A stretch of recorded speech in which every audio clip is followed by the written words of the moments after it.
let's finish up talking about depositional landforms by looking at something that's, well, kind of closer to home than some of these things. Barrier islands. We have a number of barrier islands along the Texas coast.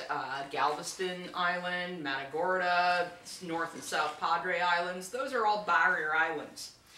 And in nature, so if they're left to the way they work in nature, they're usually a very low elevation. They're about 3 to 10 meters above sea level. They're elongate, so they're going to be long and narrow, and they run parallel to the shoreline. They're quite close to shore, but they're kind of separated by an area of shallow water or a lagoon or a salt marsh, something like that. And they are composed entirely of sediment. So this is the east coast of the United States, and you can see there's some barrier islands there as well. That's these kind of long, skinny little things. They're terrible places to build on because in nature, barrier islands are always kind of moving around because there's no bedrock there. Seriously, it's all sediment.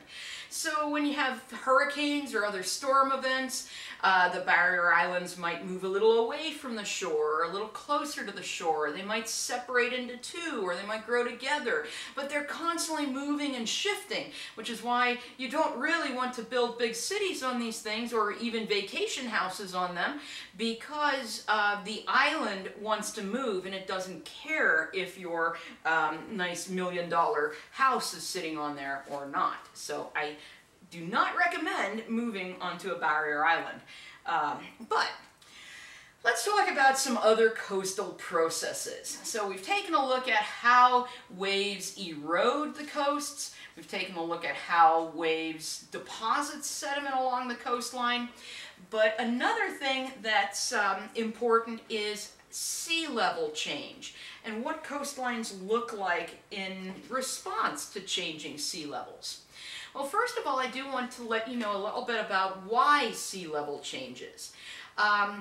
We can have both small scale and then large scale sea level changes. Small scale changes are due to the amount of ice we have on the planet. Right? If we melt all the glaciers, sea level will rise a bit. If we have another ice age, it's going to fall a little bit. But in the geologic past, we had entire large areas of continents covered by warm, shallow seas called epicontinental seas. And these really big sea level changes have to do with plate tectonics. It has to do with the rate of seafloor spreading. When seafloor spreading occurs at a faster rate at the mid-ocean ridges, that actually pushes global sea level up. And it pushes it up a lot. And that's how we get those major, large-scale sea level changes. So sea level changes for a few different reasons. Now we can also have apparent sea level changes, where sea level might be steady or so, but it might look like land is either sinking under the sea or rising above it, and that could be due to local tectonics. You could have, say, you know, some uplift happening in an area because of plate tectonics. Or you might have glacial rebound happening, which is allowing the land to rise. So anyway, there's a lot of things that can affect the sea level, both locally and globally. But anyway, let's take a look at a submergent coastline. At a submergent coast, sea level is rising relative to land. And there's two characteristic landforms that we can see that will tell us this is occurring. One of them is called an estuary. An estuary is a drowned river mouth. Let's go back to this illustration here. This is Chesapeake Bay. If we could go back in time to the last ice age, this was a river system. And there is a river flowing down this area out to the ocean, which was actually quite a bit that way at the time. And all of these are the little tributaries that were flowing into this big Chesapeake River. But then as ice started melting when the Ice Age was drawing to a close, 12,000 years ago or so, sea level began to rise, and of course it's going to flood the lower elevations. And what's a lower elevation? A river valley. And so it basically drowned, it flooded this river valley. So that is now an estuary and not a river like it once was. Now you can also have, to show you that sea level is rising, you can have what's called a fjord. And a fjord is a drowned glacial valley. And fjords look a little bit different from estuaries because fjords have very steep sides, and this has to do with the way glaciers erode the land. In any case, this is a fjord right here. Right? That's a fjord. This connects to the ocean. Here's another fjord. Again, those nice steep sides that we see there. And this tells us, again, that this area, the sea level is rising when we compare it to land. Now, the opposite could be happening somewhere. We could have sea level falling relative to land. That means we're getting more and more land over time. And you've already seen the landform that shows us this is happening. And those are those marine terraces, right? These flat areas that were carved by wave erosion. This tells us sea level was here, and then it dropped to here, and now it's down at that level. All right, let's talk a little bit about people and coastlines, people and beaches. So this is the part of the lecture normally I'd ask you guys, where does most of the sand from on beaches come from? And in nature, most of it comes from rivers. Basically, rivers carry this sand and sediment. They drop it off at that delta, but then longshore drift kind of distributes it up and down the coastline. So what can then happen as we build dams on rivers?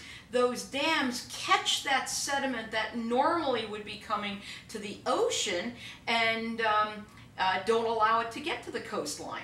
So by building dams on rivers, we actually can cause coastal erosion because we're not allowing the replenishing sediment to reach the oceans. So when we end up having coastal erosion occurring, people then try to build structures to limit the amount of erosion that happens. They try to catch what sand is there and make sure it doesn't wash away. And one of the structures people build is something called a groin. And a groin is a wall perpendicular to shore designed to stop longshore drift. So if longshore drift is carrying all our sediment away, we build this wall with the intent to stop it and catch it and prevent it from being washed away.